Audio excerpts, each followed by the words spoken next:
ke udah recording ya. Oke, coba ke Dede Saputra. Maaf Dek, Bu ya Bu.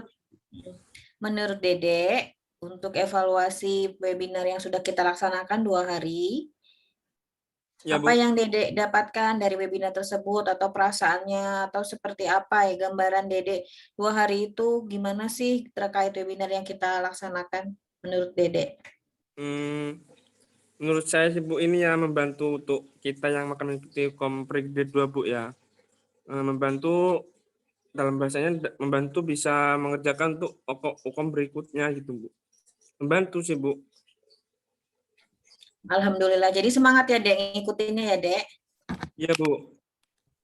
Karena kan ini lumayan ngedur ya, maksud bukan tidur dalam artian apa ya, maksudnya waktu ya, waktunya kan dipepetin betul ya, 1 hari ada yang 4, ada yang 3, ada yang 4, ada yang 3 gitu ya. Iya Tapi Bu. kan hanya 3 hari ya, mengingatkan lagi ya, tanggal 7 sampai tanggal 9 kan mahasiswa akan melakukan uji kompetensi.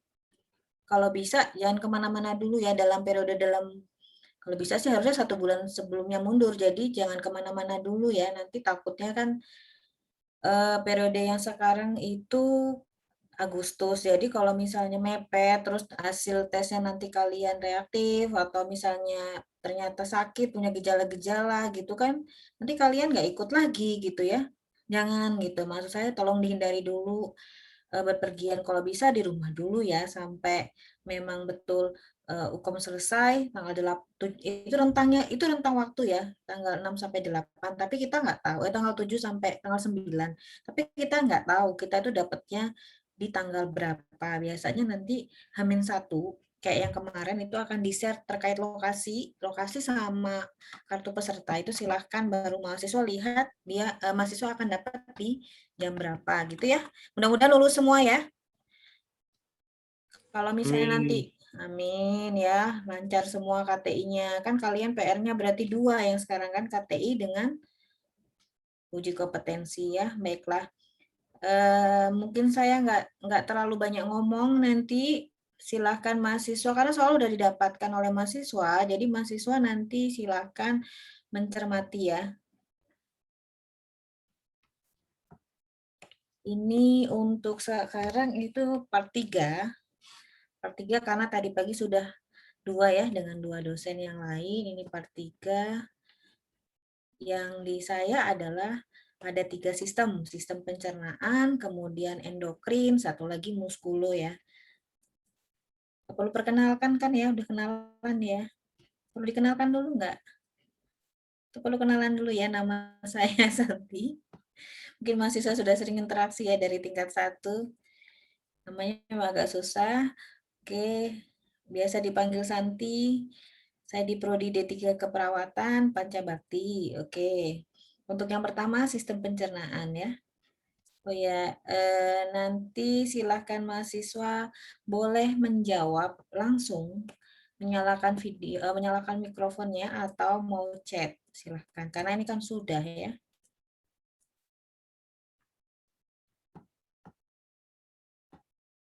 Silakan boleh menjawab langsung di soal ini.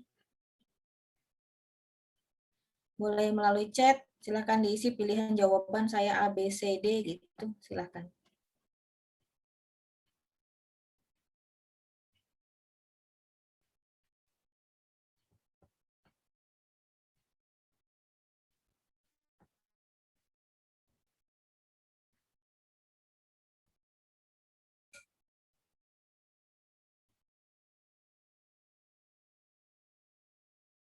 Baik, Siti, terima kasih. Mahasiswa yang lain?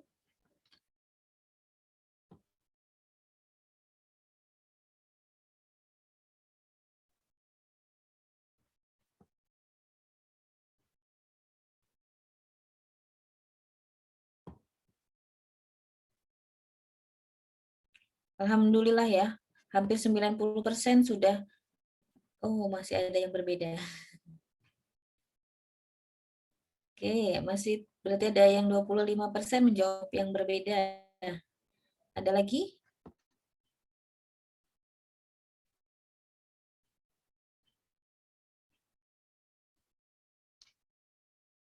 Oke ya, jadi nanti mungkin dari webinar 1 mahasiswa sudah paham ya fokusnya di mana. Jadi kalau kalian baca soal sebetulnya nggak perlu terlalu rinci ya, tapi ingat dulu seperti kalian buat KTI, si pertanyaan ini hanya biasanya membahas satu masalah.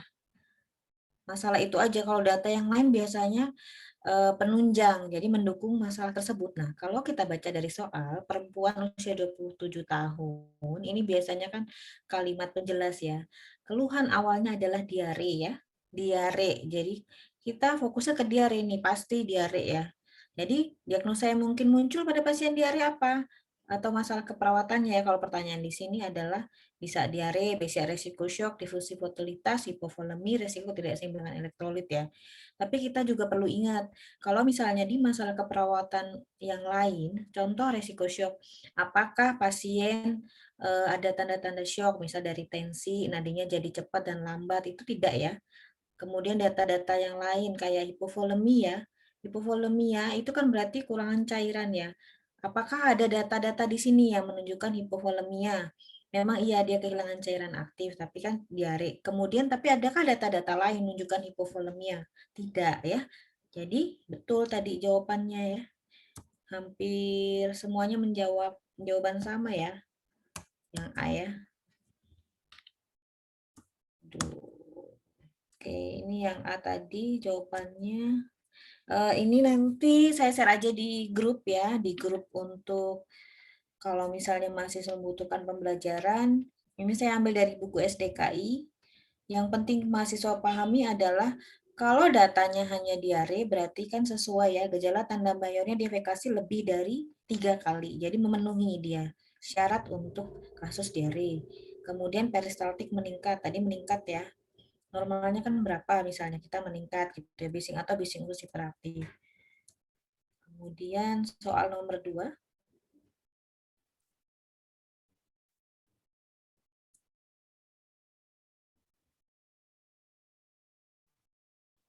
silakan yang mau menjawab boleh langsung atau melalui chat room.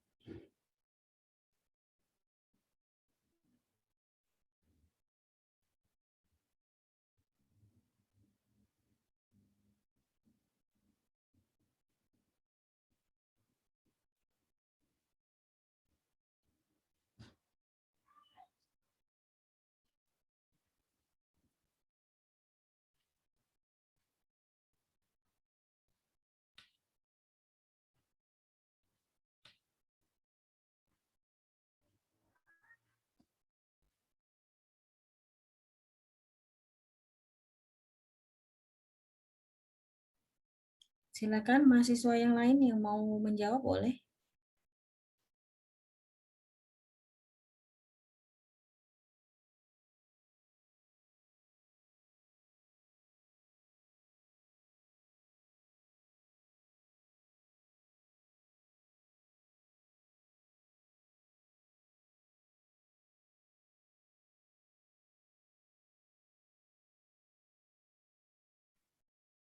Ada lagi selain A dan B, mungkin yang lain silakan.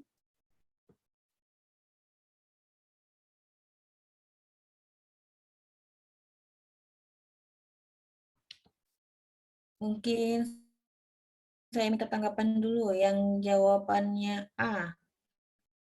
Yang A, Robi. Silakan Robi, kenapa kok pilihan jawabannya memilih jawaban? Maaf Ibu, tadi salah pencet Ibu. B maksudnya Ibu. Salah pencet ya? Oh, ya udah, boleh sih jawaban Robi B ya.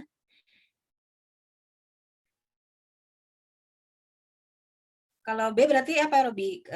Maksud saya alasannya apa? Kenapa Robi milih B?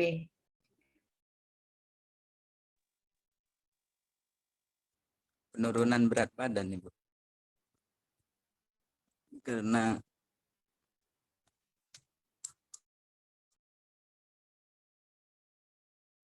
Karena apa Robi?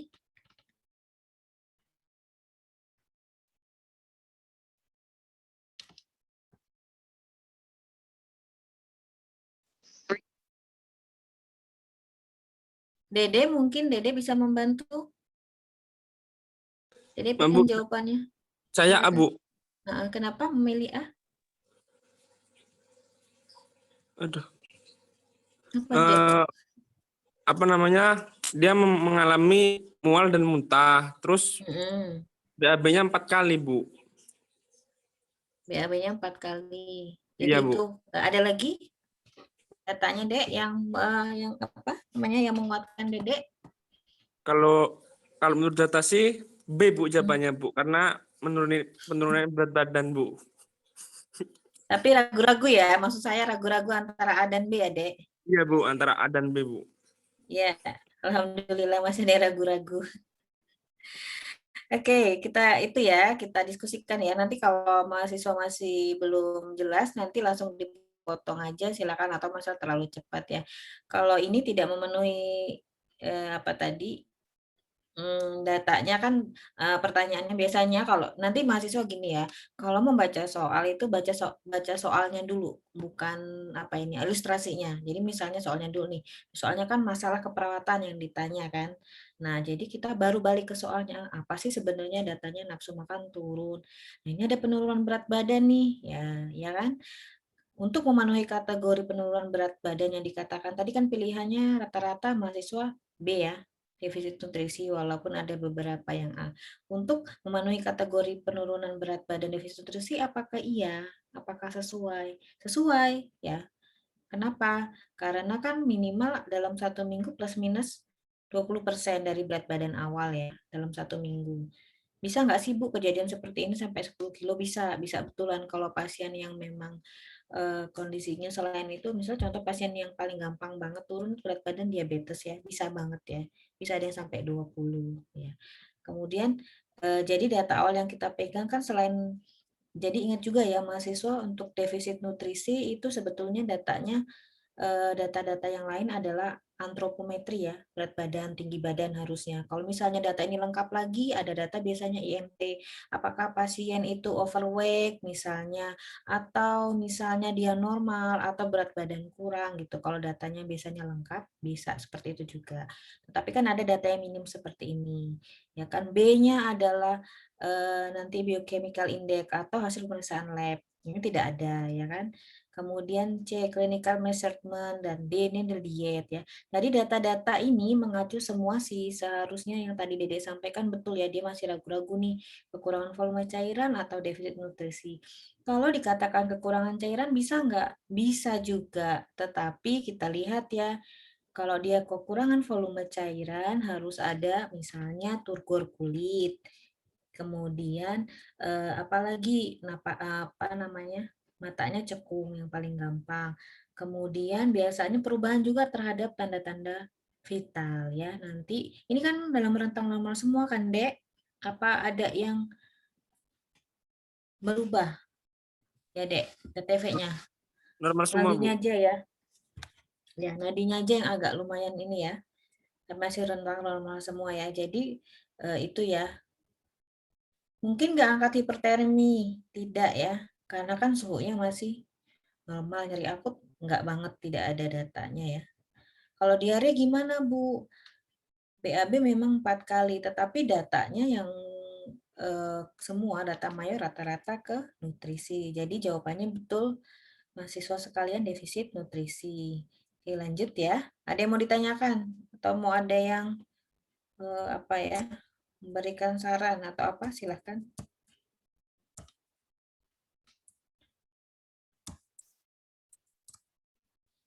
Ini saya ambil juga dari SDKI, berat badan turun minimal plus minus 10% dari rentang ideal. Jadi kalau 10 kilo, 20 kilo itu ya pasti sudah berat badannya turun ya. Ini data-datanya yang sesuai pada kasus, pada masalah keperawatan, defisit nutrisi. Soal nomor 3, silakan mahasiswa boleh menjawab lagi melalui chat room.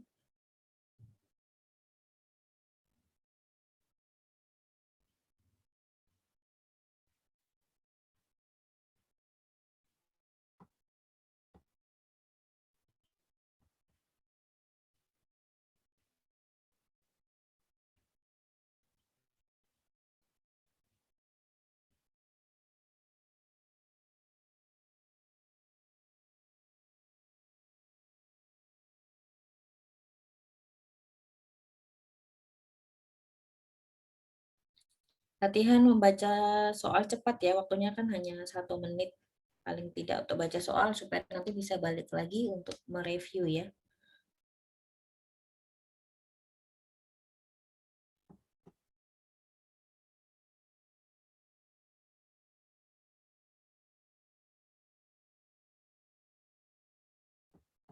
Yang lain ditunggu jawabannya.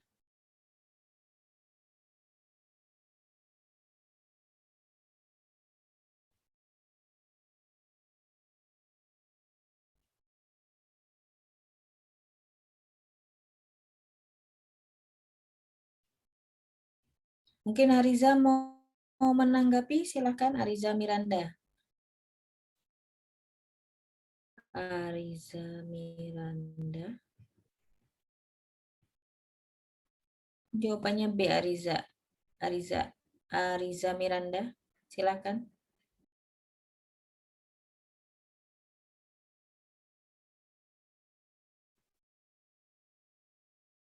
Ariza Miranda, Maaf Bu, ya Bu. silakan. Kenapa kok jawabannya apa ini tadi B ya? Maaf Bu, ya Bu. Menurut Ariza sih kalau untuk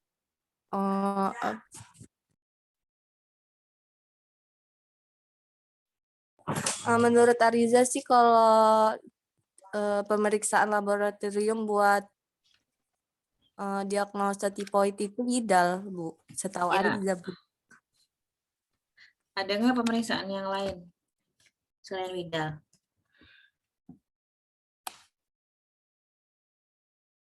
Oke, langsung dibahas saja ya. Udah jelas ya, betul tadi. Terima kasih Ariza, betul yang disampaikan Ariza. Pemeriksaan gold standarnya adalah misalnya Widal ya. Ini apalagi kasusnya tipoid ya. Bisa nggak dilakukan pemeriksaan yang lain? Bisa ya. Tetapi pemeriksaan untuk menentukan, jadi kalau misalnya keluhannya panas, mual muntah terus diagnosanya tidak tipoid, ya jelas pasti Widal.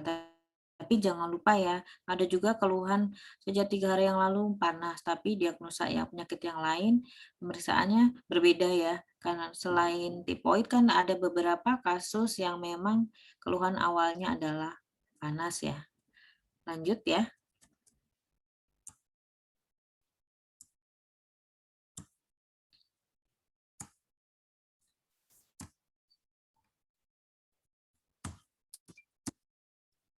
Bentar ya, kok nggak berubah ini slide-nya.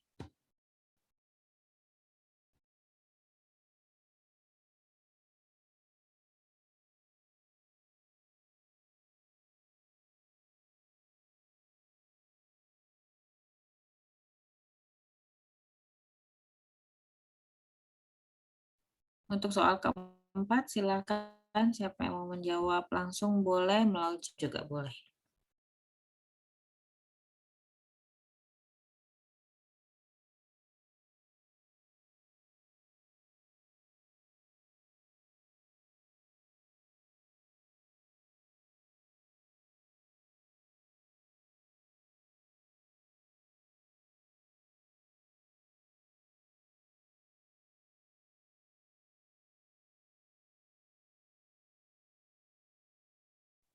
Wahyuni, pilihan jawabannya apa? Wahyuni. Pilihan jawabannya apa? Kalau sekarang, kalau yang lalu nggak usah diingat-ingat lagi ya, siapa tahu benar, siapa tahu salah gitu ya. Silakan Wahyuni, jawabannya apa menurut Wahyuni? Jangan takut benar atau salah ya, karena kan sekarang adalah kita belajar bersama ya. Silakan Wahyuni. Menurutmu apa Wahyuni? Maaf Bu, leukosit. Leukosit. Baik, terima kasih Wahyuni. Ada lagi yang lain? Riviani. Maaf Bu, Mm-mm. C Bu, trombositnya. Trombosit. Oke, terima kasih. Ada lagi yang nggak cocok nih, bukan leukosit, bukan trombosit, yang lain? Siti, mungkin mau menanggapi? Atau sama dengan Wahyuni sama Siti? Maaf Bu, kalau Siti yang A Bu, tes fungsi hati. Oke, terima kasih Siti. Kenapa Siti menjawab yang A? Karena ini harus dicek dulu Bu, apa kayak hatinya itu, apakah ada apanya gitu. Kenapa kalau dia harus dicek hati? Kenapa nggak dicek leukosit atau trombosit? Tadi kan temannya menyampaikan leukosit Bu atau trombosit. Karena dia kan eh, dari hasil pemeriksaan hepar mengeras laboratorium menunjukkan hepatitis. Jadi diceknya dengan tes fungsi hati, Bu. Ada lagi yang mau disampaikan atau sudah cukup? Siti? Sudah, Bu. Cukup. Baik, terima kasih Siti. Luar biasa ya, berarti sudah ada yang punya gambaran ya. Jadi kalau nanti mahasiswa jangan lupa kasus pencernaan di ya khususnya hepatitis. Hepatitis macam-macam biasanya nanti yang keluar hanya hepatitis umumnya. Jangan lupa semuanya kalau udah bunyinya kuning-kuning ya, kuning kecoklatan atau seperti teh matanya kuning ini pasti kasusnya adalah hepatitis. Jangan lupa nanti kalau di pemeriksaan hepar kalau kita palpasi dalam itu apa yang teraba biasanya heparnya seperti apa itu. Nah ada juga biasanya soal seperti itu kasus hepatitis biasanya. Kalau untuk pemeriksaan lab biasanya yang dilakukan yang pemeriksaan awal kalau hepatitis itu berarti penyakit di hepar atau hati ya, berarti betul tadi yang disampaikan Siti bahwa yang utama dilakukan tes fungsi hati dulu ya sebelum tes yang lain ya. Kemudian nanti tahap selanjutnya sampai jadi kan harusnya sih bingungnya antara tes fungsi hati atau USG hati ya.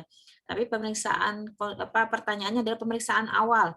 Kalau pertanyaannya adalah pemeriksaan awal, jadi yang dilakukan awal. Tapi kalau misalnya pertanyaannya adalah kadang itu ya, jadi pertanyaan itu yang suka menjebak ya, menjebak kita untuk menjawab, sehingga kita harus fokus dulu di pertanyaannya. Kalau soalnya apakah pemeriksaan lanjutan yang dapat dilakukan pada pasien yang sudah dinyatakan hepatitis bisa juga USG hati gitu ya, tapi karena pemeriksaan awal pertanyaannya, jadi yang betul yang disampaikan sama Siti tadi tes fungsi hati ya. Ada lagi nggak yang lain kalau misalnya pilihannya tidak ada tes fungsi hati, terus apa Bu? Biasanya nanti ditulis di situ pemeriksaan OTPT yang sering keluar nih OTPT ya. Ada pilihannya HBsAg. Jadi misalnya yang lain nih pemeriksaan gula darah, pemeriksaan leukosit, trombosit, tapi ada pilihannya pemeriksaan HBsAg. Kalian pilih yang HBsAg gitu ya. Jadi tergantung dari soal sama pilihannya. Kalau misalnya nggak ada semua Bu, OTPT nggak ada, HBsAg nggak ada AFP, boleh juga tumor markernya. Jadi pilihlah jawaban yang AFP. Jadi nanti tergantung dari tipe soal dan pilihan jawabannya. Kadang kan pilih kalau misal tes fungsi hati misal terlalu umum nih, OTPT terlalu sering biasanya. Jadi biasanya nggak ada itu OTPT, gamma, albumin dan lain-lain nggak ada. Tapi adanya biasanya HBsAg atau Widal gitu ya. Nanti diperhatikan ya. Lanjut ya. Soal yang kelima masih di kasus pencernaan.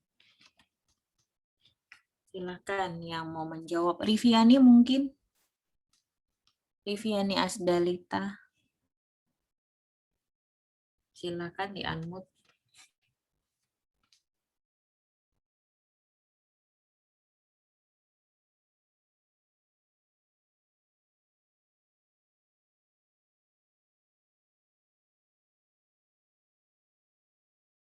Mabuk. Abu. Pilih ragu-ragu ya. Kenapa milih A, Rivi? Mabuk yang A. Kenapa kau milih A? Abu. Ya, kenapa? Ada alasannya nggak? Kok kamu yakin jawabannya A?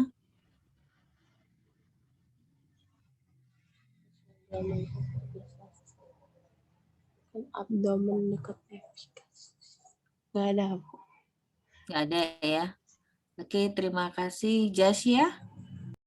Saya ambil contoh satu orang lagi ya. Jasya Ayurinita. Menurut Mau, Bu? Jasya, silakan.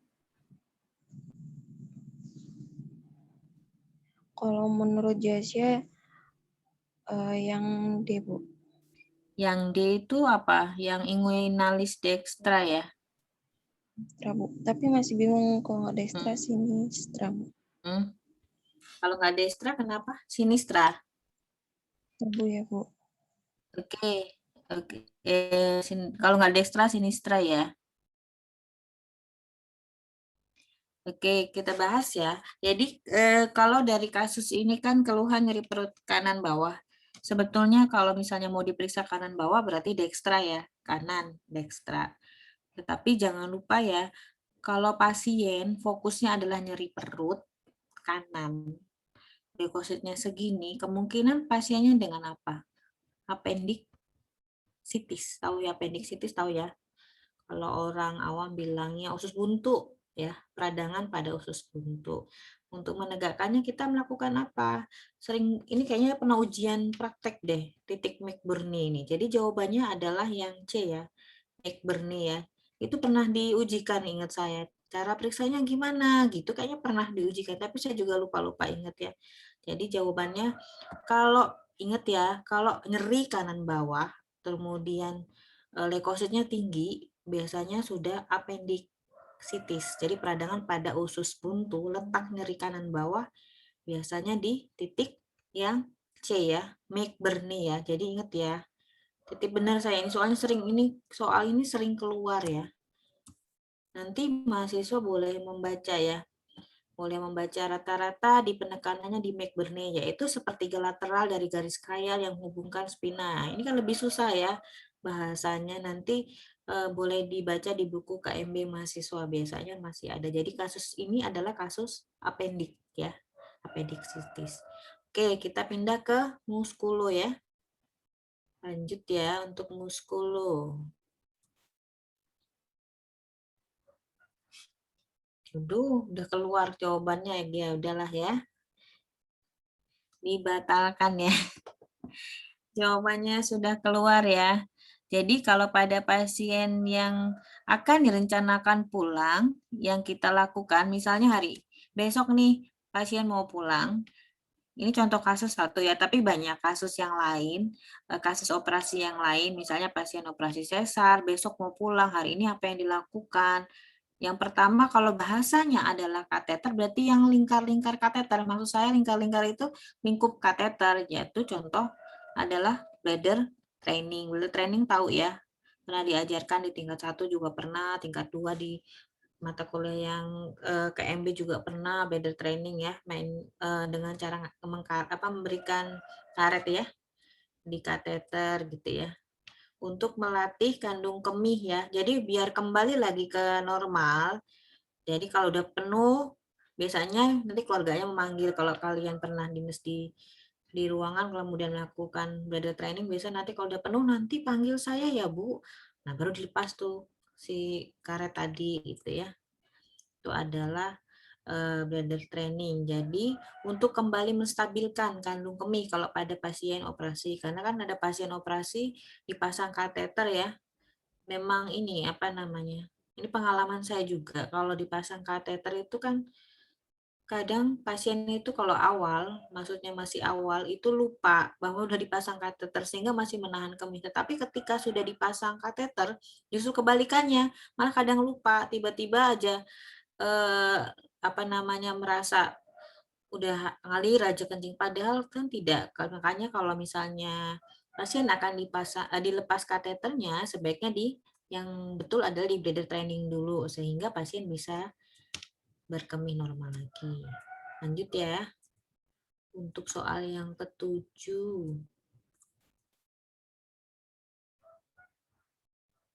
Nah, silahkan yang mau menanggapi. Uma? Maaf, Bu. Ya, Silahkan mau jawab apa?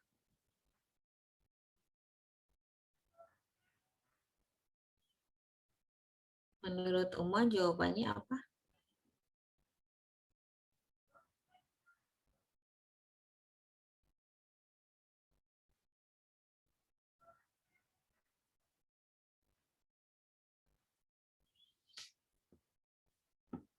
Menurut Uma yang mana?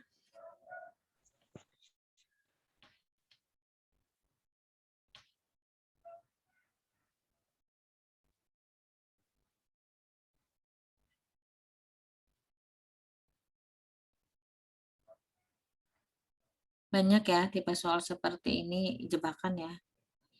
Banyak soal tipe-tipe seperti ini sepertinya mudah tapi sulit, sulit tapi mudah gitu ya.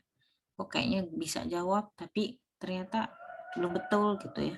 Menurut Uma apa? Yang pilihan yang mana jawabannya?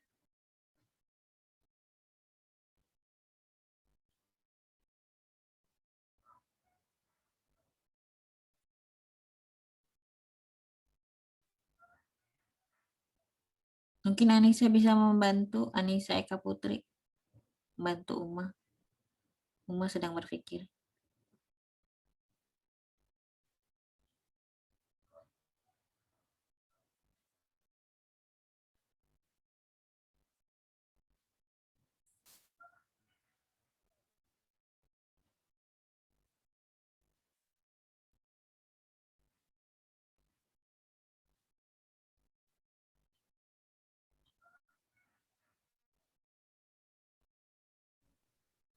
Maaf Bu, bukan Bu. Yang E, enggak apa-apa ya. Silakan boleh menjawab yang mana aja ya. Oke, yang E, terima kasih. Anissa, bingung ya, Sah? Maaf Bu ya Bu. Tadinya mau milih C, tapi kayaknya relaksasi Bu. Oke, Siti juga menjawabnya yang B ya. Oke, terima kasih ya. Kalau kita cermati soalnya, kemungkinan nyeri pada kedua lutut berarti penyakit peradangan sendi ya. Bisa RA atau penyakit-penyakit yang lain yang hubungannya sama sendi. Kemungkinan sih pasien ini. Kalau ini nggak ada diagnosanya ya. Sulit berdiri, sulit jalan, bengkak. Nah, kita ingat-ingat, oh ini pasien pasti peradangan pada sendi. Tetapi data yang ada wajahnya adalah meringis, gelisah, kemudian skala nyerinya 4 ya. Kalau ini adalah tanda-tanda vital pasien yang mengalami nyeri ya, jangan lupa ya. Pasien mengeluh nyeri, skala nyeri ya kan, nyeri pada kedua lutut. Jadi yang diajarkan saat ini yang tepat adalah teknik relaksasi napas dalam dulu ya. Jebakan ya.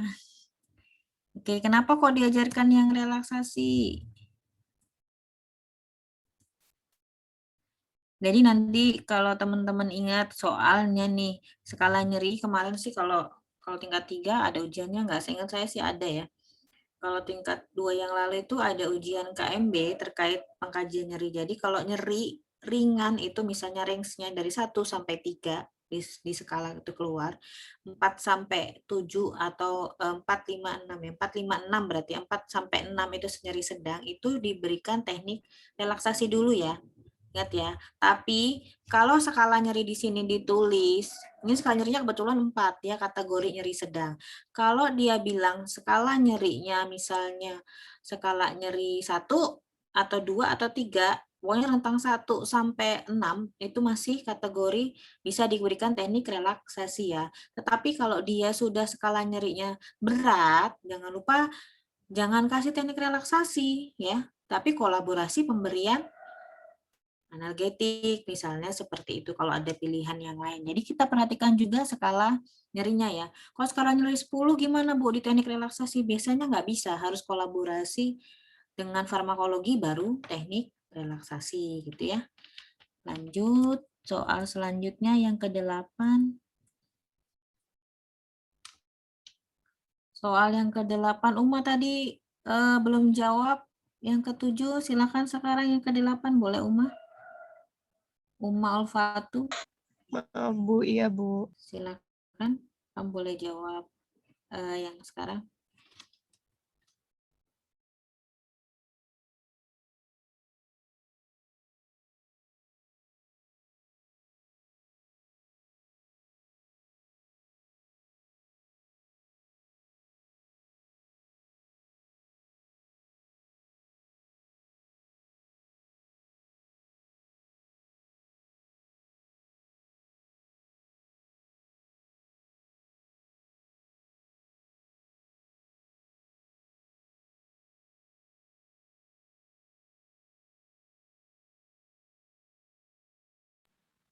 D, Bu. Kenapa Uma jawab yang D? Ada alasannya?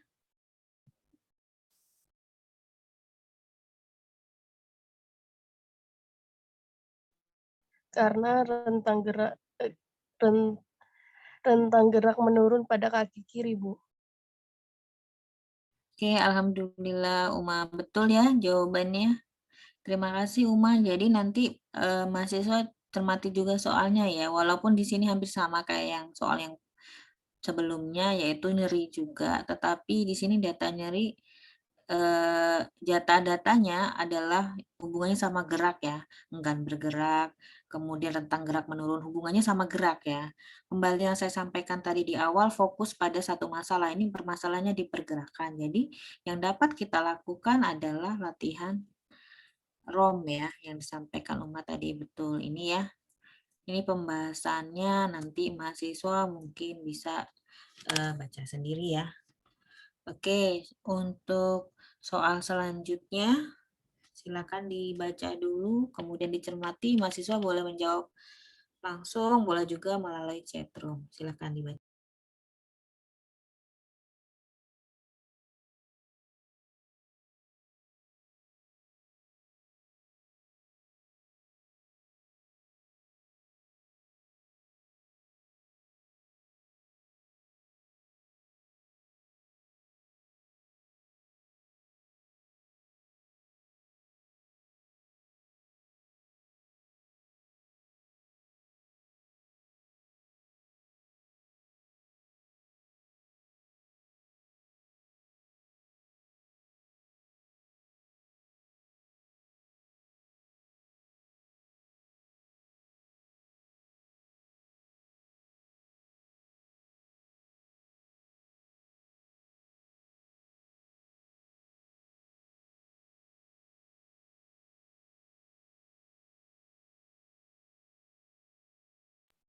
Silakan,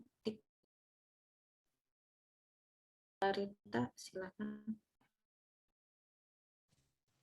Maaf Bu, yang C Bu.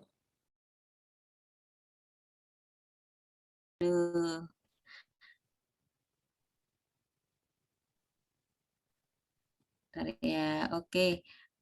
Ini ya keluar jawabannya ya, yang C ya. Jadi kalau pasien ini kan belum dipasang, makasih ya Tita.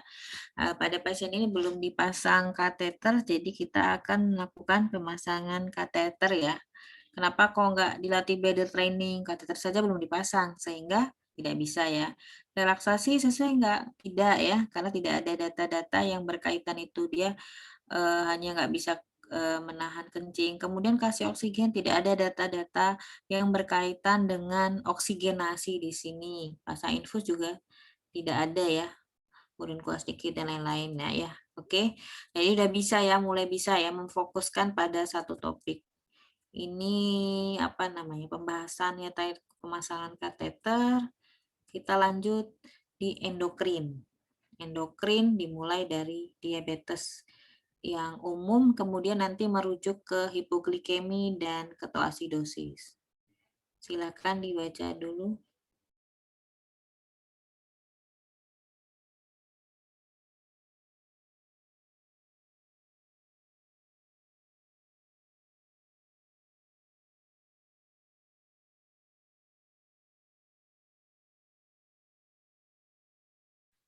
Pencet terus ya. Oke. Mungkin ada yang mau menanggapi, kok kenapa pilihannya yang C?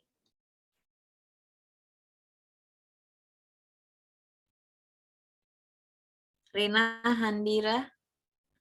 Rina Handira kenapa ya? Kok pilihannya yang C? Menurut kamu kenapa?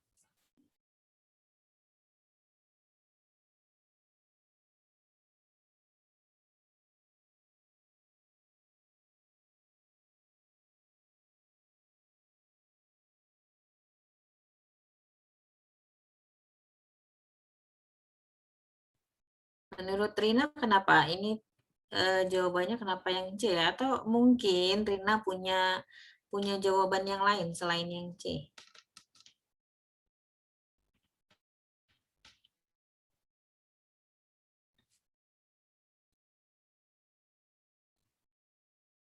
Apa masih bingung, Rin? Ini kenapa ya? Kok kenapa harus C gitu ya?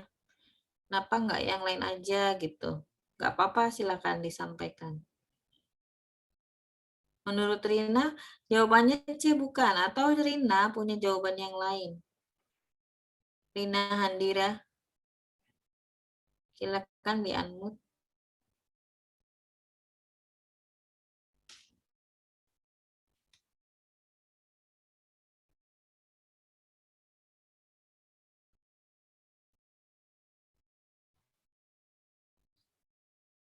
Rina, Rina, Rina. Oke. Rina, oke saya jawab aja ya. Jadi jangan lupa ya kalau pada pasien dengan diabetes kita kan ada pengelolaan itu ada primer, ada sekunder, ada tersier. Jadi edukasi kesehatannya karena kalau pasien ini saat ini kan kasusnya diabetes ya, mudah lemas dan lapar, punya riwayat penyakit DM tapi masih mengkonsumsi makanan ringan dan bersoda ya. Jadi sebaiknya kita anjurkan apa? Selain bahaya minum soda ini termasuk dalam konten pengelolaan diet sehat. Kemudian cara merawat kulit sehat ini belum sampai ya. Jadi maksud saya tidak ada data yang menunjukkan pasien mulai bermasalah dengan kaki misalnya kalau pada pasien diabetes. Kemudian untuk komplikasi penyakit lanjut boleh nggak Bu disampaikan? Boleh, tetapi ini adalah kontennya adalah kaitannya dengan diet ya, jadi masih seputar diet. Kemudian bahaya obesitas itu ya, jadi tidak tepat juga ya, walaupun memang dia overweight, tapi kalau misalnya dietnya sudah sesuai dengan pasien diet diabetes itu bisa ditangani. Ini ya sasaran pencegahan primer tadi yang sudah saya sampaikan pada pasien yang memiliki faktor resiko tapi belum terkena misalnya gitu. Ini materi penyuluhan yang dapat diberikan. Contoh soal selanjutnya soal 11. Silakan mahasiswa boleh menjawab chat. Ini kasusnya masih sama kasus diabetes tetapi punya luka ya. Mudah-mudahan benar semua. Silakan ditulis di chat pilihan jawabannya saja A, B, C.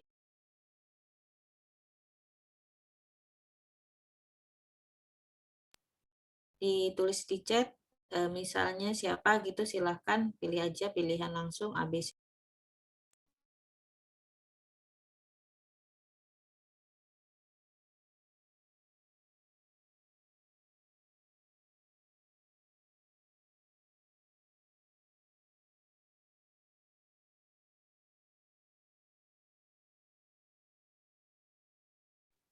Terima kasih Agus. Yang lain silakan.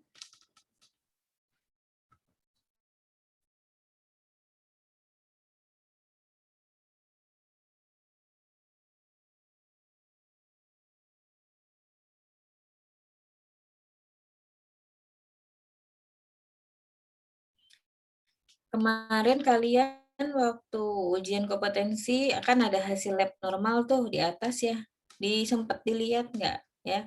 Jangan lupa ya bahwa di kalau CBT itu ada hasil lab normal. Jadi nggak perlu menghafalkan kalau untuk data-data lab gitu ya. Jadi kita bisa lihat. Jadi kalau nggak terlalu hafal bisa lihat cek aja di situ ya. Tapi paling enggak kalau yang dasar-dasar kayak leukosit yang sering keluar tuh leukosit, trombosit gitu ya, gula darah, HB itu yang paling sering keluar kalau bisa sih apa. Tapi kalau tidak bisa lihat sebetulnya.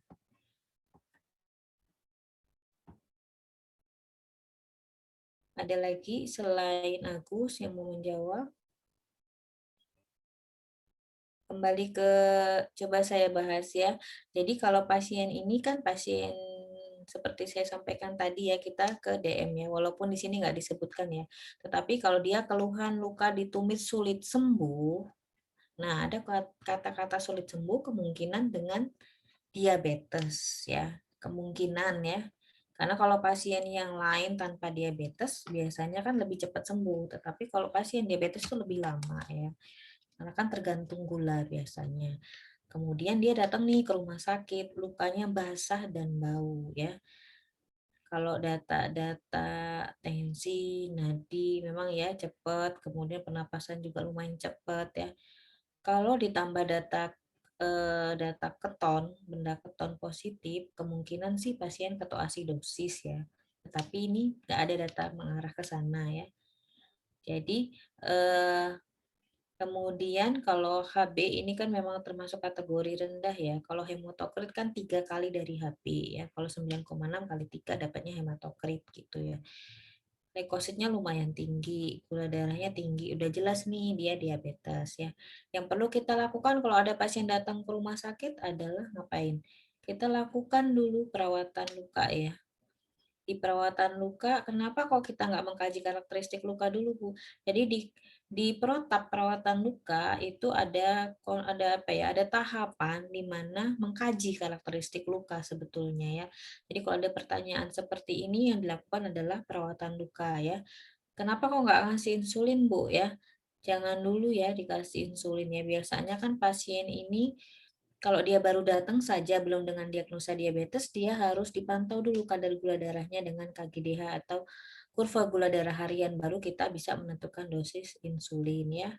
Antibiotik dan infeksi ini belum ya. Jadi yang pertama kita lakukan itu merawat lukanya dulu, oke?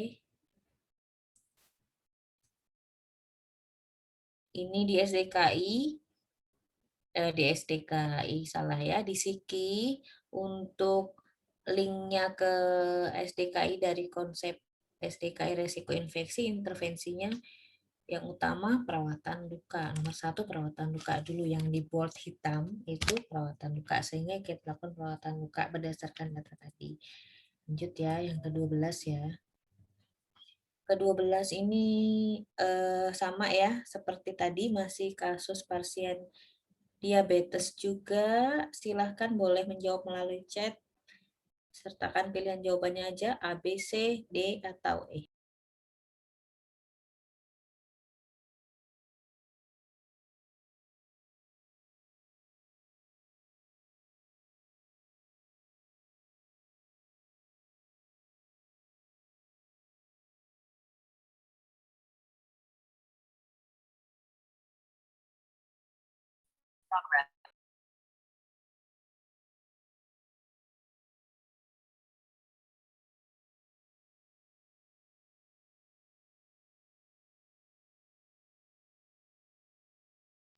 Hafid dan Bayu ini 2 orang atau 1 orang? Silakan Hafid atau Bayu. Hafid dan Bayu.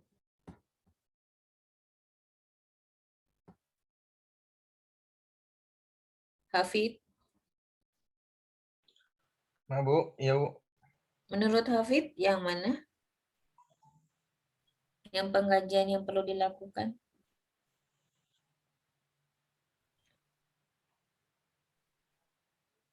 Sudah dilakukan sama perawatnya aja ya, Pit ya pertanyaannya, tetapi itu pengkajian apa sih gitu kan mudahnya. Menurutmu pengkajian apa?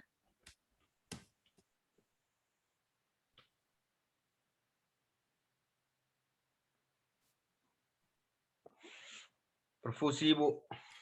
Ya, betul-betul ya. Terima kasih Hafid ya. Betul jawabannya ya dari Hafid ya, sudah jelas ya. Kalau pasien diabetes kemudian kakinya dingin nih, nyeri lagi itu ya, itu data-data perfusi ya. Kenapa Bu nggak luas luka? Iya, karena nggak ada data luas luka. Depth kedalaman luka juga tidak ada. Infeksi, data-data pasien infeksi, inflamasi tidak ada. Derajat luka yang pakai Wagner nih, gejala skala dari 1 sampai 5 juga tidak ada. Sehingga pengkajian yang dilakukan adalah perfusi ya, betul ya. Ini ya, ini udah pernah diajarkan ketika mata kuliah KMB 1 dengan Doppler sonografi ya. Jangan lupa ya, nanti kalau ada soal, kalau mau melakukan pengkajian perfusi pada pasien diabetes dengan Doppler sonografi atau Doppler vaskuler ya. Bedakan. Jadi kalau pasien pakai Doppler yang kehamilan gimana Bu? Bisa kedengeran nggak? Tidak ya.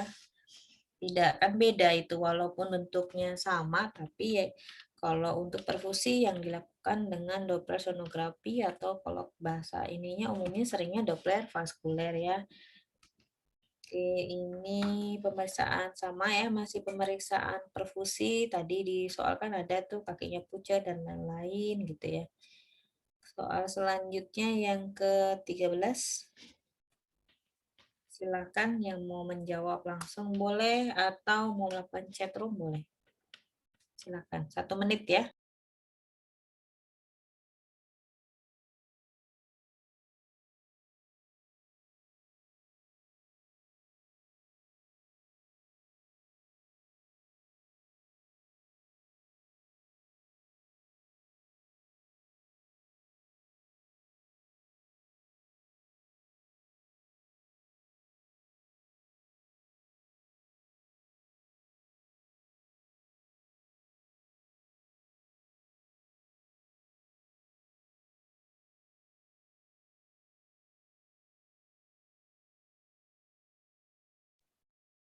Riviani mungkin mau menjawab, silakan.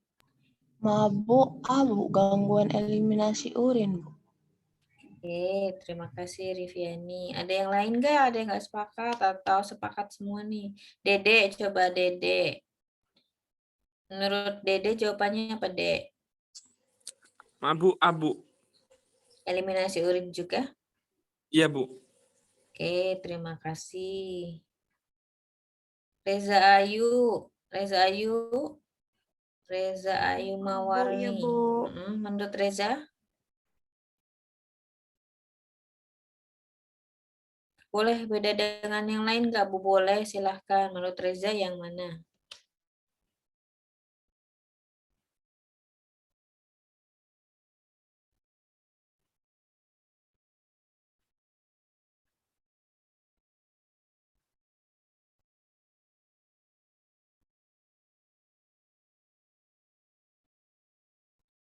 Menurut Reza yang A atau B atau pilihan yang lain, silahkan Reza.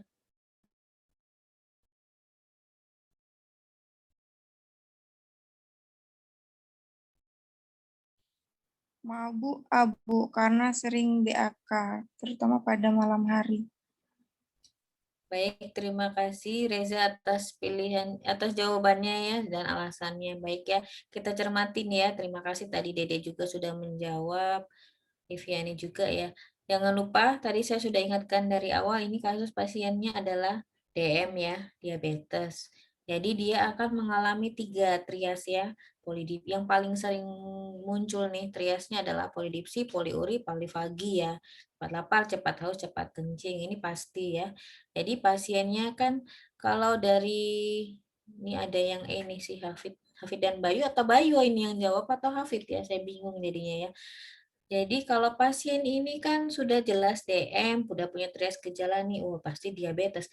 Kalau ada pertanyaan, apakah masalah keperawatan yang tepat pada kasus tersebut ya? Jangan lupa pasien diabetes cuma satu, masalahnya adalah kadar gula ya. Yang lain-lain gimana Bu? Ya lihat nanti datanya. Masalah utama satu adalah kadar gula. Tadi betul berarti si siapa Hafid dan Bayu ya. Tidak tahu saya yang Hafid atau yang Bayu yang menjawab betul itu adalah kadar gula. Kenapa? Nomor satu masalah utamanya, saya ingatkan lagi pasien diabetes adalah gula. Jadi pasti kadar gulanya ya. Yang kedua, datanya mendukung itu apa? Nih, pasiennya mengalami trias poli tadi yang saya sampaikan. Oh, ini jelas nih, pasien pasti benar-benar positif DM nih, ya kan? Walaupun kita nggak baca nih, di dalam kasus ini kan tidak disampaikan diagnosa medisnya apa ya, cuman dia datang ke rumah sakit, keluhannya seperti ini. Kemungkinan kalau dari keluhannya trias poli itu adalah pasien DM, kemudian kadar gulanya jangan lupa dibaca. Kadar gulanya adalah 350. Terkadang turun 250, artinya gula darahnya masih naik turun ya. Jadi kemungkinannya adalah yang ya, resiko ketidakstabilan kadar gula ya. Jadi ingat ya, kalau kasus diabetes nomor 1, oh masa kalau di soal ada pertanyaan apakah masalah keperawatan, kemudian ada pilihan jawaban resiko ketidakstabilan kadar gula, kemungkinan yang E. Tapi kita balik dulu nih ke soalnya. Saya baca dulu soalnya. Siapa tahu soalnya memang benar seperti yang tadi saya sampaikan ya. Gula darahnya disebutkan di soal ini kan naik kadang turun, berarti gula darahnya tidak stabil ya. Tapi kalau ada data-data yang lain, baru kita pikirkan, oh kemungkinan diagnosa yang lainnya. Kenapa nggak gangguan eliminasi urin? Tidak ya, karena tidak memenuhi ya. Fokusnya adalah di gula dulu. Oke, kita lanjut ya. Lanjut soalnya yang hipoglikemi. Hipoglikemi masih ingat? Jadi kalau pada pasien diabetes yang sering muncul kalau komplikasi kronis ya atau pasien masuk IGD itu dengan dua masalah, hipo atau hiper ya. Kalau hiper digambarkan dengan ketoasidosis diabetikum atau KAD, kalau hipo ini yang rendah banget ya. Ini biasa juga pasien masuk IGD. Nah, ini juga soalnya pernah keluar ya. Pernah keluar tipe seperti ini ya, tipe pasien dengan hipoglikemi. Silahkan dibaca dulu, kalau mau ada yang menjawab boleh chat langsung, boleh chat.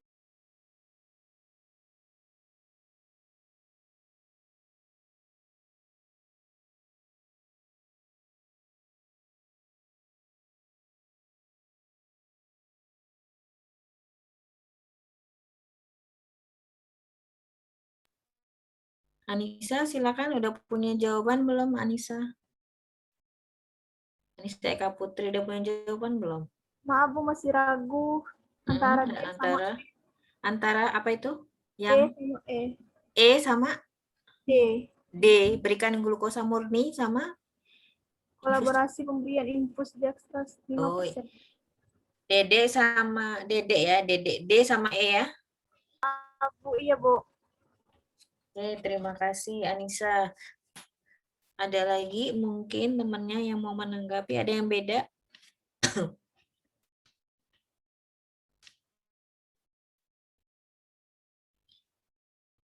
Keywordnya kalau pada pasien dengan ini kan hipo ya, hipoglikemi ya.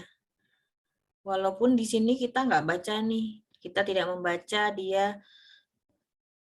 Kalau dari soal kita cuma tahu si pasien ini kan diabetes nih. Ada yang Hafid kayaknya E, Bayu A gitu ya, E dan A. Oke, terima kasih Hafid dan Bayu. Oke. Kalau dari kasus ini kan kita hanya membaca dia diabetes tipe 2 ya, tetapi tadi sudah saya sampaikan awal ya, kalau udah ada keluhan nih, pusing, kemudian keringat dingin, lemah, itu biasanya pasien dengan hipo ya. Dia mainannya di cairan, bukan hanya cairan ya, tetapi mainannya di glukosa ya. Kalau hipo itu mainannya di glukosa tahap satunya ya.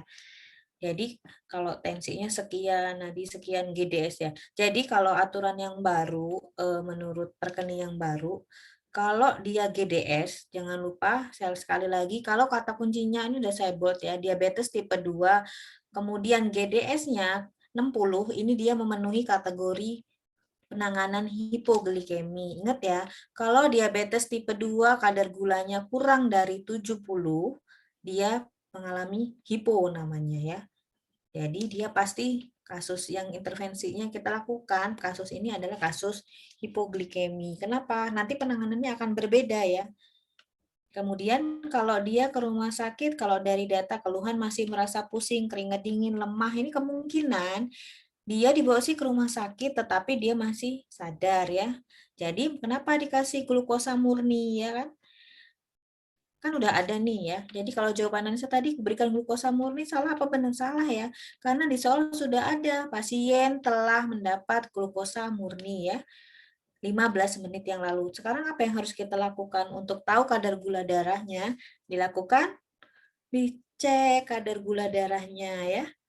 Jadi pada pasien DM yang kadar gula darahnya belum tahu, kita cek dulu. Pertama dia datang dicek kadar gula darahnya 60, sudah dikasih glukosa murni. Kalau pasien sadar kasih glukosa murni, tunggu nih 15 menit lagi. 15 menit lagi kita datang untuk cek kadar gula ya. Jadi jawabannya yang betul adalah yang A, cek gula ya.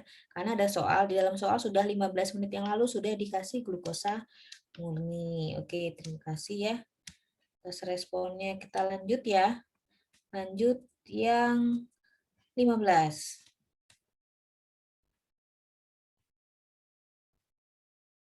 Silakan yang mau menjawab boleh.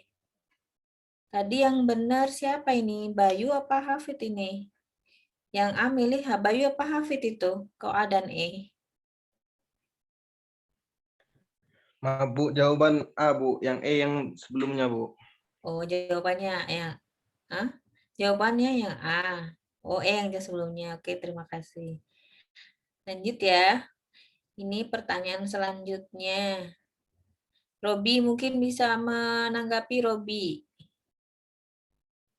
Robi pilih yang mana jawabannya untuk soal ini?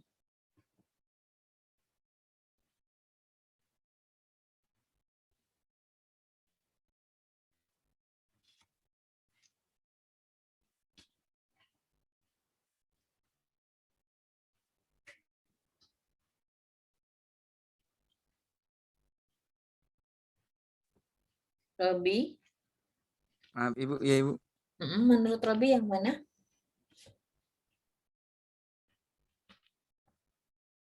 Ini masih pasien DMB karena dia dilakukan pengecekan ABI ya. Kalau yang untuk DM itu cek ABI itu, ini pasti pasien DM nih walaupun kita nggak tahu nih.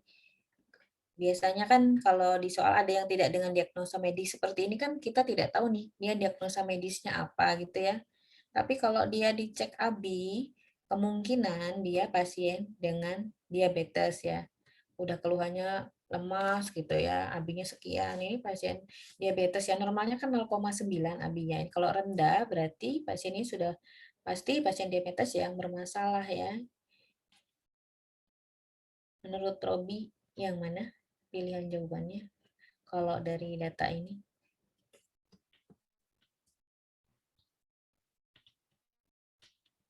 Ada yang menjawab D. Silahkan yang lain. Terima kasih untuk responnya, Agus. Robi lagi berpikir mungkin. Agus, coba kenapa kok menjawab pilihan jawaban yang gangguan pertukaran gas? Agus? Agus Walindra.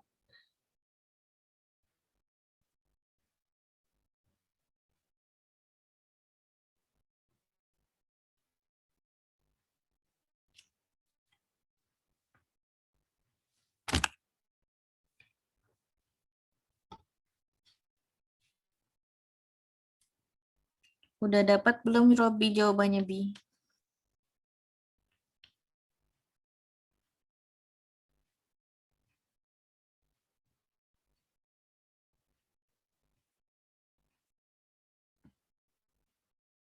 Oke, kita diskusi ya.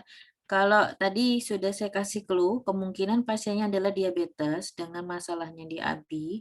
Kalau ada data waktu pengisian kapiler, ya, data ini aja nih, udah cukup kuat nih. Lebih dari 3 detik, karena kan normalnya kurang dari. Nah, kemudian dia ditunjang juga nih dengan data ABI. Kemudian nadinya lemah, akralnya dingin, berarti ini ada yang Siti E. Oke, terima kasih Siti. Ya, betul jawabannya yang E ya, perfusi tidak efektif. Kenapa enggak ini Bu, yang tadi kan sudah dia menjawab yang D ya. Kenapa tidak gangguan pertukaran gas? Kalau tidak ada data PA atau data analisa gas darah, misal pH, berapa PCO2, PO2, SaO2, kemudian misalnya data-data status metabolik dan lain-lain, itu kalau data-data itu tidak mencukupi, itu tidak bisa diangkat diagnosa gangguan pertukaran gas, karena kan pertukaran gas terjadinya di dalam sel. Jadi ingat ya, teman-teman kan jadi lebih mudah, jadi nggak mungkin nih gangguan pertukaran gas karena data AGD-nya tidak ada. Kemudian kenapa kok nggak bersihan jalan napas? Nggak ada dia data-data yang berhubungan dengan sekret susah keluar, kemudian batuk sulit keluar, itu nggak ada datanya ya. Jadi tidak bisa ya. Kita lanjut ya. Kita lanjut yang ke selanjutnya. Ini yang tadi pembahasan untuk perfusi perifer. Soal 16. Masih juga. Nah, ini hampir sama dengan soal yang tadi ya. Soal hipoglikemi juga. Sekarang coba Anissa, masih ingat nggak yang tadi kan hipoglikemi juga, yang sekarang juga sama nih, hipoglikemi. Siapa tahu jawabannya sudah punya perbedaan dengan yang tadi ya kan? Menurut Anissa, cairannya yang dikasih apa pada pasien itu? Maaf Bu, D bukan Bu? D itu glukosa murni.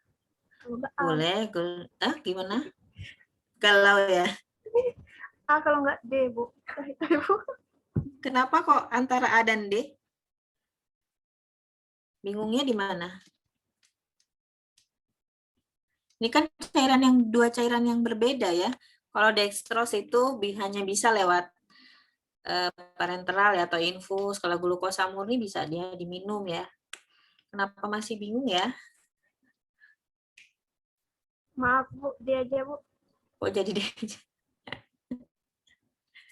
Waduh. Dapat bocoran dari mana Anissa? Oke, kita bahas ya. Terima kasih Anissa. Jangan lupa tadi sudah saya sampaikan ya, kalau pasiennya hipoglikemi kita mainnya di glukosa ya. Ini kan tipe 2 penurunan kesadaran. Nah, kasus ini pasien tidak sadar ya. Ya, walaupun gula darahnya 60 ya. Jangan lupa ya, respon pasien berbeda. Karena saya waktu di NUS itu, di rumah sakit zaman dulu itu, pernah menemukan pasien yang gula darahnya 20, ada 40 juga masih sadar. Diajak ngomong, Pak ini rasakan apa? Nggak ada, biasa aja gitu ya. Responnya berbeda ya. Padahal dia tuh udah hipoglikemi yang berat harusnya, tapi enggak gitu ya. Kalau kasus ini, dia pasiennya tidak sadar ya. Jadi, yang utama kita lakukan biasanya dengan pemasangan infus ya. Infusnya dikasih apa Bu? Dextrose ya. Dextrose atau infus gula ya. Jadi kalau pasiennya sadar, kita kasih glukosa murni, tetapi ini kasusnya penurunan kesadaran sehingga dikasih infus dextrose ya. Mohon maaf Anissa belum benar ya. Nanti mungkin dicoba lagi selanjutnya ya. Siapa tahu udah ada lebih gambaran. Ya kan dextrose ya. Itu hipoglikemi. Oke, selanjutnya Dede, mungkin Dede bisa Dek.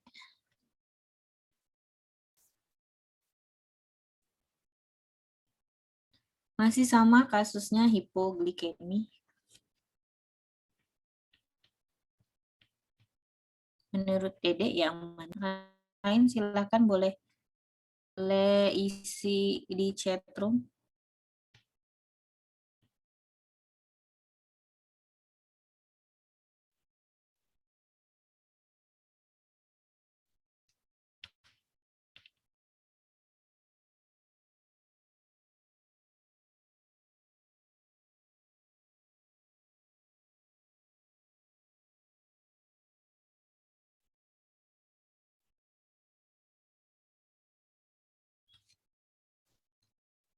Yang mana Dek? Yang menurut Dede sesuai untuk pasien ini yang harus kita lakukan?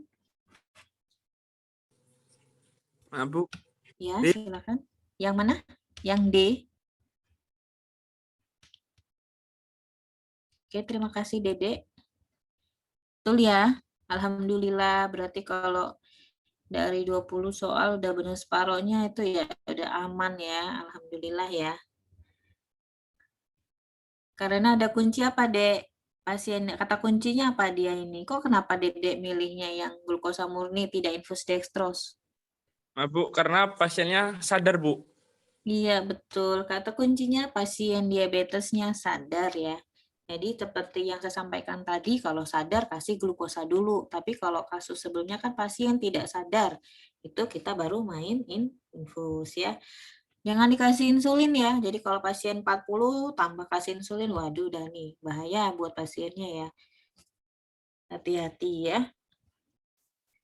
Oke, kalau itulah bedanya. Kalau pada pasien dengan diabetes, oksigen kenapa nggak ini ya Bu prioritas ya? Tidak ya, karena kan masalah utamanya dia adalah di gula ya. Sehingga kalau misalnya gulanya sudah tertangani, biasanya nanti pernapasannya akan normal lagi seperti biasa lagi gitu ya. Biasanya alternatif atau pilihan awalnya, tapi tergantung kasusnya ya. Kalau pasien hipoglikemi biasanya sih seperti itu ya yang kita tangani waktu di rumah sakit. Ini soalnya masih seputar gula lagi ya. Oke, si Bayu tadi kan Hafid ya. Hafid sendiri sekarang atau ada Bayu Hafid sampingmu?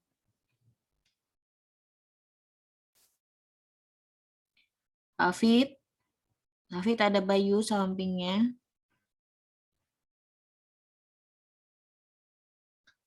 Oke, mungkin Wahyuni monitor, silahkan boleh pilih jawaban.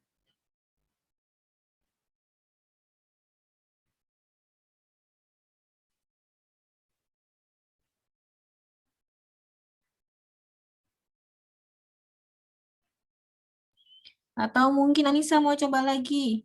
Siapa tahu yang ketiga benar ya, Sah.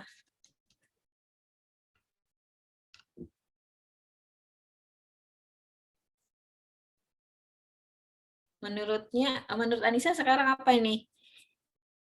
Kan soalnya sama ya, seperti tipe yang tadi. Karena keluhannya sama ya, keringat dingin. Nah, kalau udah keringat dingin, pusing, lemas, sudah ini pasti hipo nih, gitu ya. Diapain pasiennya kira-kira kalau dapat kasus seperti ini, kita apakan?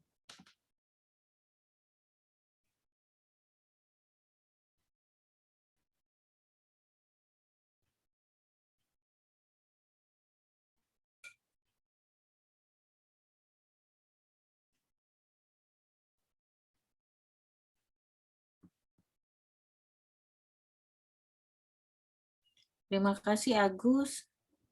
Kok Agus jawabannya ini barusan atau dari yang tadi ya, Gus? Mudah-mudahan yang tadi ya, jawaban yang tadi ya.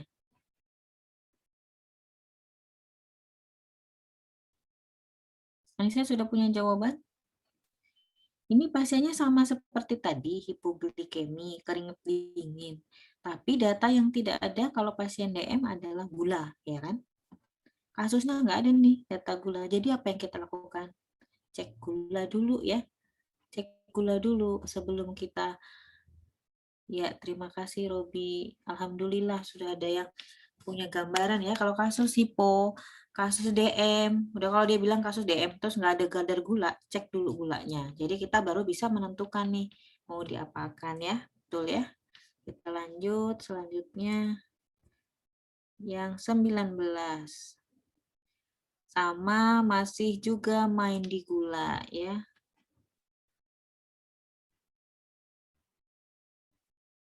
Wahyuni, coba Wahyuni mau menjawab apa nih kalau kasus gulanya selanjutnya seperti ini.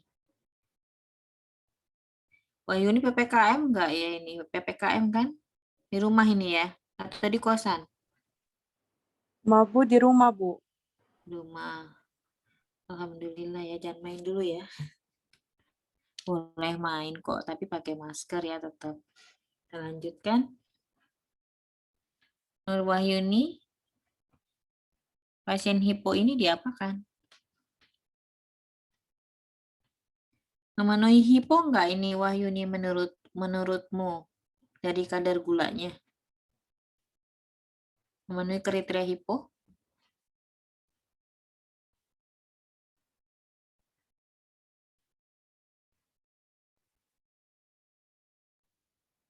Bu, iya hipo, Bu. Ya, kenapa? Kadar gulanya kenapa? Minimal berapa yang dikatakan hipo? Di bawah. Di bawah?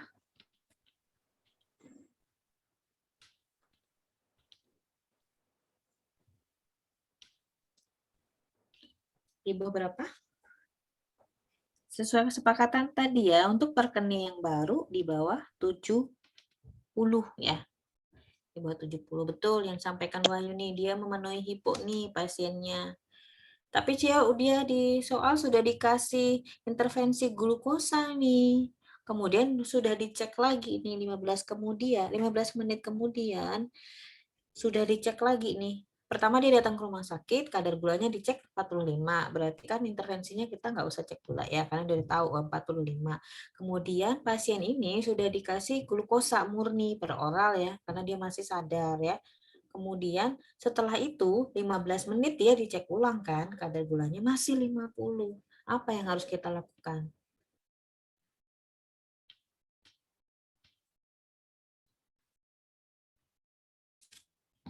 Udah ada siapa ini? Hafid dengan injeksi insulin. Hafid dengan injeksi insulin. Yang lain silakan.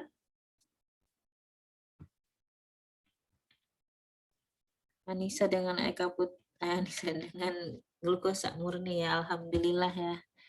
Sudah ada yang menjawab. Wahyuni B. Alhamdulillah ya, terima kasih berarti mencermati kasus ya. Jadi kalau pasien dengan hipo-hipoan terus dia dicek, jadi gini ya aturannya ya, kalau misalnya dia sudah dikasih minum nih per oral, glukosa murni itu gula murni, air dengan gula biasanya ditentukan sendoknya berapa sendok gitu, kita cek gula dulu 15 menit kemudian. Tetapi kalau kasus ini kan sudah ada nih gula darahnya, apa yang dilakukan? Kasih gula lagi ya, karena apa? Karena dia masih hipo. 50, tapi kalau misalnya dia dicek kadar gulanya misalnya sudah di atas, kan tadi kita sepakat ya bahwa kalau yang dinamakan hipo itu kadar gulanya 30 di bawah 70. Tetapi kalau dicek yang kedua dia kadar gula darahnya 100 misalnya nih atau 120, kita perlu enggak atau kita harus melakukan injeksi insulin? Jangan dulu ya. Tapi kalau misalnya kasusnya seperti ini, kemungkinan yang harus kita lakukan selanjutnya adalah ngapain? Memberikan glukosa lagi ya. Kasih lagi gulanya nih sampai naik. Pokoknya kita harus meningkatkan dulu kadar gulanya di atas 70 ya. Kalau udah 70 misalnya sudah kasih nih sekarang misalnya kita jam 14.27 berarti nanti 15 menit kemudian kita cek lagi gulanya ya. Masa iya sih sudah treatment yang kedua nggak naik gitu. Ternyata nggak naik lagi. Ngapain lagi yang kita lakukan? Cek lagi kadar gulanya. Masih ternyata 60 nih. Apalagi kalau misalnya yang ketiga dia kadar gulanya masih sama. Tetap kalau pasien sadar kita glukosa murni. Selalu seperti itu ya kalau kasus DM ya. Ini teorinya. Jadi kalau yang lama itu dibagi menjadi 3. Trias Whipple namanya, ringan, sedang, atau berat. Tetapi yang sekarang yang terbaru berdasarkan kadar gula ya. Kadar gulanya di bawah 70. Itu pasti hipoglikemi. Tetapi dengan memenuhi tanda-tanda seperti ini. Kalau yang Whipple, Trias Whipple ini gejala ringan itu dia masih bisa ngapa-ngapain tadi yang seperti saya sampaikan. Tidak terlalu mengganggu gitu ya. Kalau misalnya yang sedang dia sudah mulai nih menimbulkan gangguan. Kalau yang hipoglikemi berat, nah ini kadang kita, ini kalau sebagai perawat terlupa nih, pasien ini nggak sadar itu kenapa masuk rumah sakit gitu ya. Yang pertama dilakukan kalau dia misalnya belum punya kasus diabetes atau dia dengan belum ada riwayat diabetes, kita ngapain? Kalau saya cari aman, cek gula dulu. Bisa jadi dia memang hipoglikemi yang berat ya, karena tidak sadar, tetapi karena selama ini misalnya dia tidak pernah kontrol kesehatan, nggak pernah cek gula, nggak pernah cek hipertensi, tiba-tiba turun. Nah itu kita cari aman, kalau di IGD saya cek gula dulu biasanya. Jadi kalau misalnya gulanya aman nih, gula aman, oh berarti kemungkinan dengan penyebab yang lain baru bisa kita, walaupun dia tidak dengan kadar gula ya nanti ini mungkin ini membuat pusing biasanya ya, tapi lebih mudah tadi sudah saya sampaikan. Kalau pasien yang gejalanya ringan, pasien sadar, orientasi baik, kasih gula ya. Gula dulu, gula murni ya. Kemudian setelahnya 10-15 menit baru dicek lagi. Ini ada nih ya jabarannya.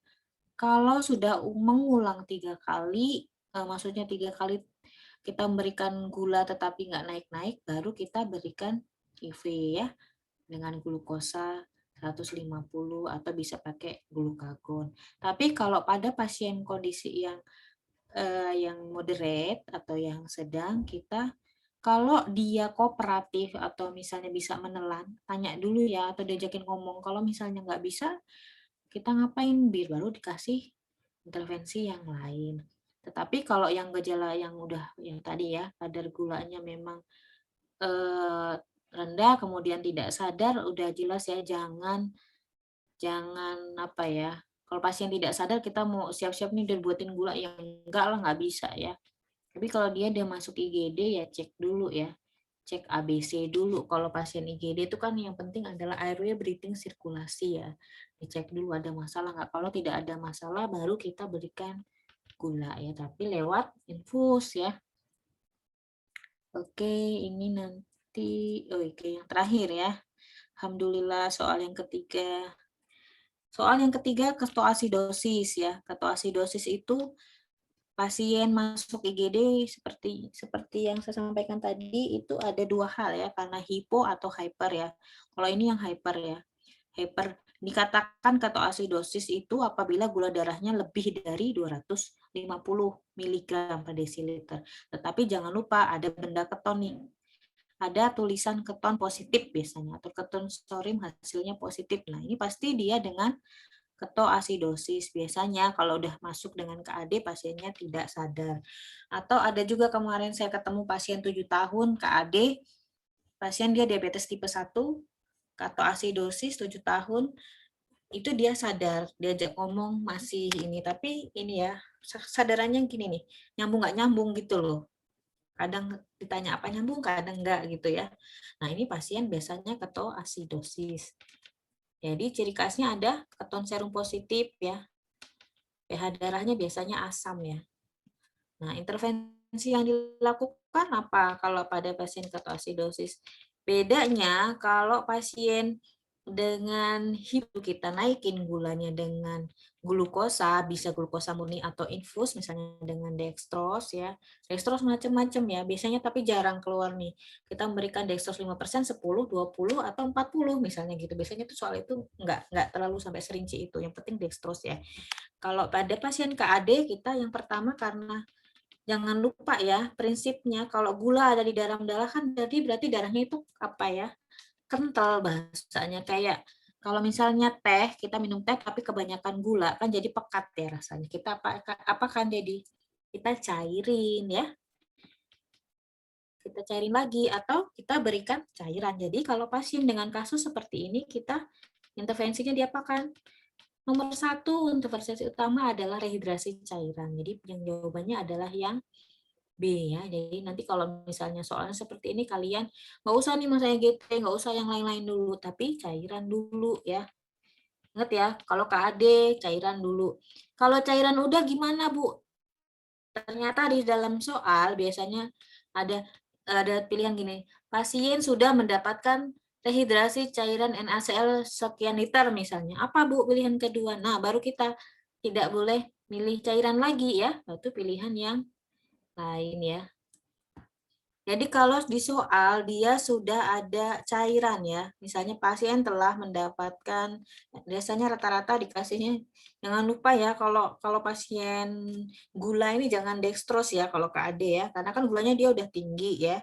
Jadi kita kasih cairan ya dengan NaCl ya, paling aman NaCl 0,9%. Kalau di soal sudah ada cairan gimana Bu? Yang kita lakukan dengan yang kedua pilihannya adalah insulin. Tetapi kalau di dalam soal sudah diberikan terapi cairan dan insulin, berarti kita berikan pilihan yang ketiga adalah kalium ya. Kalau di dalam soal sudah ada nih, sudah diberikan cairan insulin dan kalium di IGD. Langkah selanjutnya yang harus dilakukan apa? Ya, baru kita pilihan yang keempat ini ya, pilihannya ya. Jadi yang utama pada pasien KAD adalah terapi cairan, oke? Oh iya, ini tadi belum ya, sebentar ya. Jadi sama ya kayak hipoglikemi pada pasien KAD atau ketoasidosis, jangan lupa ya, kalau kadar gulanya lebih dari 250 baru dikatakan keton, ketoasidosis, tetapi dia benda ketonnya ini positif ya, sama positif. Bedanya sama SHH, kalau kadar gula darahnya 600, dia 600, tinggi banget 600, tapi ketonnya negatif. Nah, itu kasus SHH.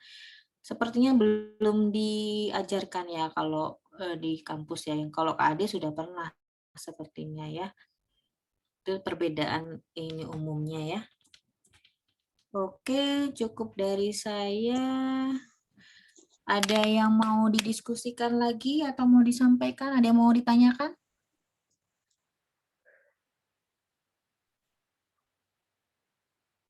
Ada yang masih bingung bermain di hipoglikemi? Oke, terima kasih tanggapannya. Baik, kalau tidak ada, terima kasih atas kehadirannya pada hari ini. Mudah-mudahan lancar semua ya.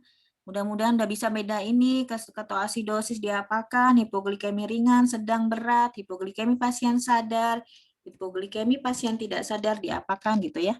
Oke, kalau gitu terima kasih semuanya, sukses selalu. Saya kembalikan kepada Bu Rini selaku moderator. Terima kasih Bu Rini. Assalamualaikum, sukses semua. Waalaikumsalam warahmatullahi wabarakatuh. Terima kasih kepada pemateri ketiga kita pada webinar seri kedua ini, yaitu Ibu Narsanti Kloranita, Magister Keperawatan, Spesialis Keperawatan Medikal Bedah, atas materi yang telah disampaikan. Baik, kepada seluruh peserta, kami himbau untuk mengisi link absensi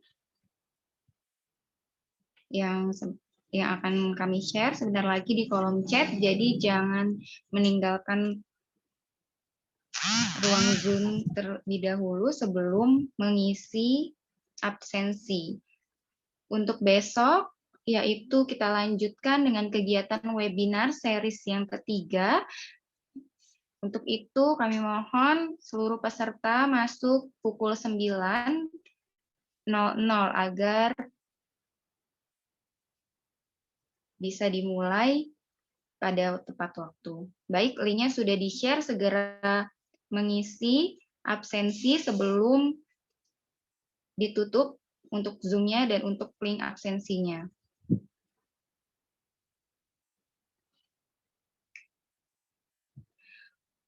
Untuk webinar series kedua ini telah kita selesaikan. Alhamdulillah telah selesai. Saya sebagai moderator meminta maaf jika ada kesalahan. Saya tutup. Wabillahi taufiq wal hidayah. Wassalamualaikum warahmatullahi wabarakatuh. Waalaikumsalam.